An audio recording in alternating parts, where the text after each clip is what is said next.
Hey there, Jim Gavigan, Industrial Insight. So Dave Griffith and I were talking the other day. See, Dave works with me on my marketing stuff now, or our marketing stuff. And he said, Jim, you really ought to do another video update. You know, you're just out walking around kind of updating people on what's going on with you guys. So I figured I would do that real quick. I think there's some things I need to say about us and about just what's going on in the world. And also talk about some of the things we're changing up a little bit too from a marketing strategy standpoint. So anyway, hang in there and I'll tell you a couple of things. So first off, Industrial Insight, since this pandemic has started, has actually grown, believe it or not. We added Tia Eberline on March 16th. She's been working with us going on 3 weeks now. So we're incredibly excited to have her on board. You know, she's a special talent and I think she really fits culturally what we're trying to do. And those of you that have worked with her or are going to work with her, you're going to love her. Absolutely. We've actually had our most successful 3-week run or month-long run ever. We've actually gotten more orders since the pandemic started as far as dollar volume than we've ever gotten. Now, a lot of that was in flight before all this started, and it's work that's going to be done regardless of whether or not we're in a pandemic or not. But you know, we got told we were going to get an order earlier this week that we really weren't expecting, honestly. So it's comforting because it's scary as heck when you've hired somebody new, business is very unsure, and now all of a sudden you have another mouth to feed, and you know, you continue to, you know, get business. So we're pretty excited about that. We feel incredibly blessed and grateful that, you know, people continue to trust in us, and especially now in these really uncertain times. So that's really awesome. I cannot tell anybody how thankful and grateful I am and how blessed we feel. You know, the CARES Act has been good. You know, we are going to try to take advantage of that. Really, it's more for the uncertainty than anything, and I'm glad that our government has recognized, you know, the need for small businesses to you know, potentially need some capital and cash flow and easy access to it. And you know, if things aren't so uncertain and we continue to grow, then, you know, we can use that to add more talented people.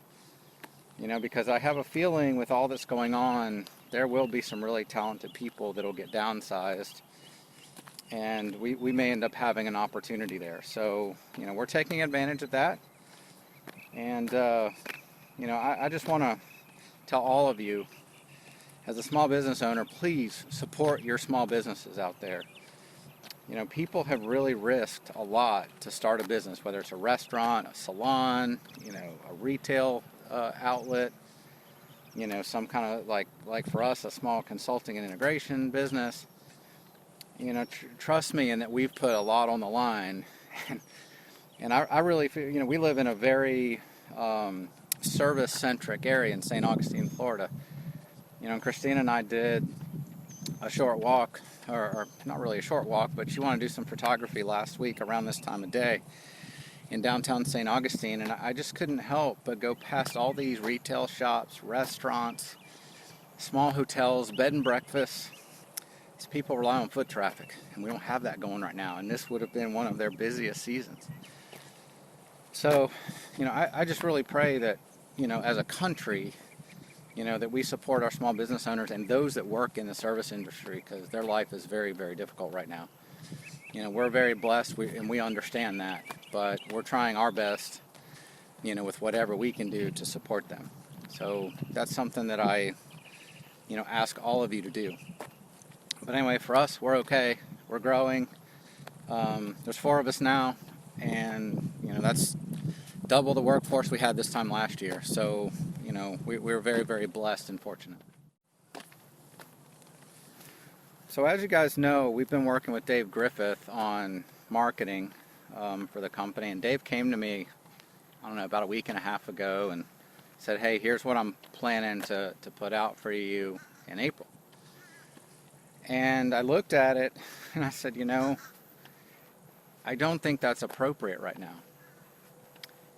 With all this going on in the world, I think the last thing people want to hear is some of the marketing stuff we had going for the next month or so. Because I'm noticing even with me that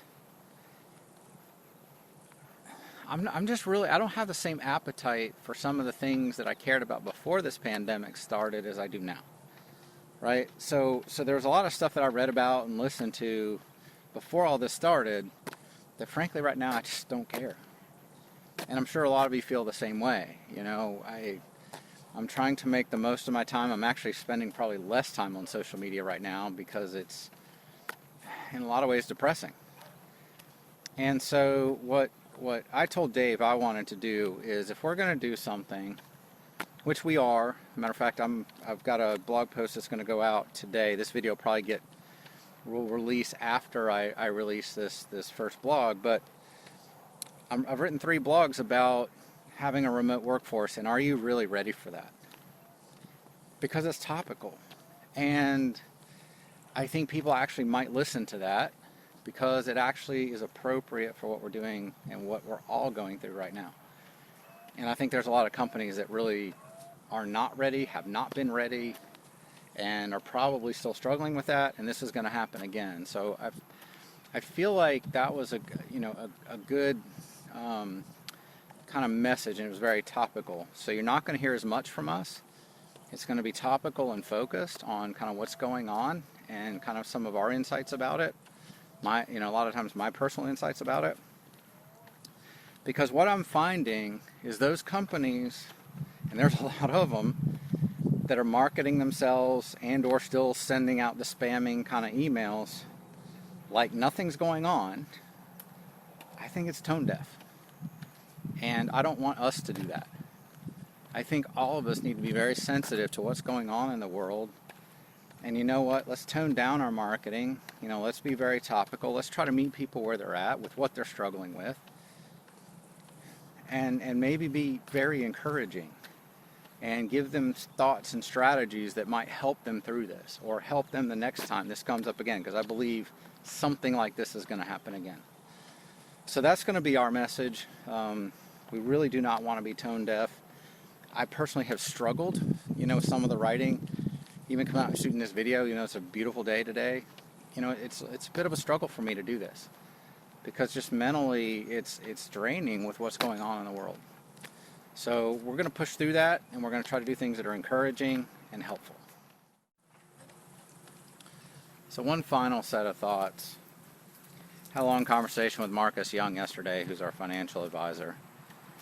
And the thing we spent a lot of time talking about, is what's changed. I think both of us very much agree that things are never going to be the same. I think a lot of us probably know that. But what does that mean? I don't know if any of us know. But there's 3 things that we talked about that I think truly need to change, and we agreed on this.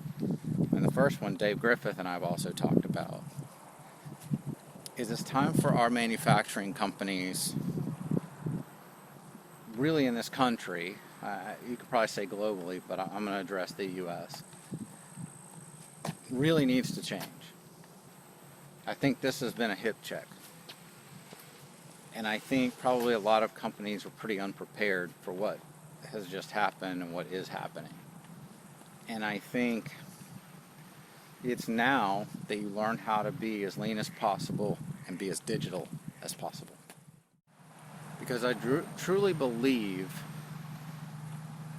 that the day of reckoning is here. All the things that I know Dave and I, we were talking about it, the things he and I have been specifically talking about the last 5, 6, 7 years. It's becoming reality. Like, people are going to need to make these changes we've been talking about to survive. And I hope this is a wake-up call to a lot of people in that regard.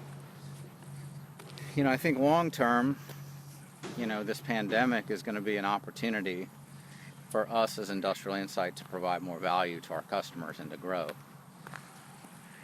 Short term, I'm not, it'll be kind of interesting to watch, but I think long term, I think companies have and are figuring out that they have to make these changes. So that's one thing. The second thing is, I think the healthcare system is going to have to change drastically. We've been griping about that for a long time in this country.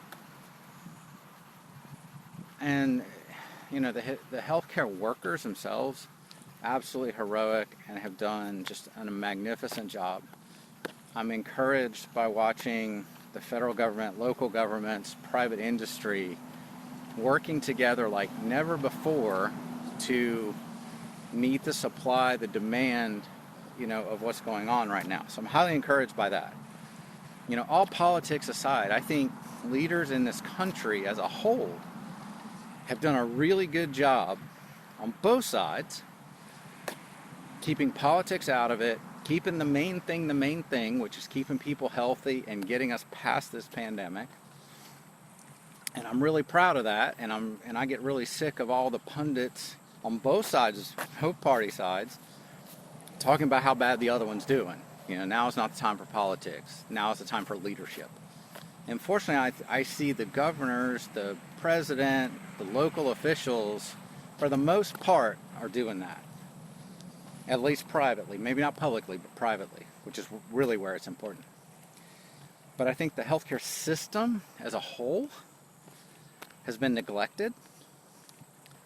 And I really hope this is a hip check to the nation and the world that we've got to be more prepared for this. But in all fairness,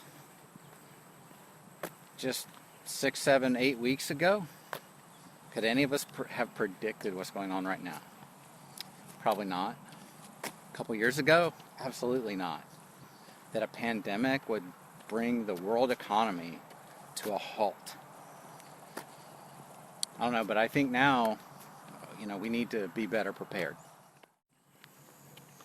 And I think the third place, and this is one Marcus brought up to me that I really hadn't thought about, but it hits home and it's topical to me.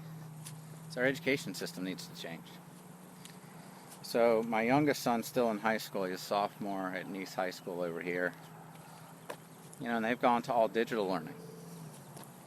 The first week, they use an application called Schoology. Schoology couldn't even run. So many people were logged in. So many people were trying to do video conferences. It wasn't designed for that. It wasn't designed for that kind of load.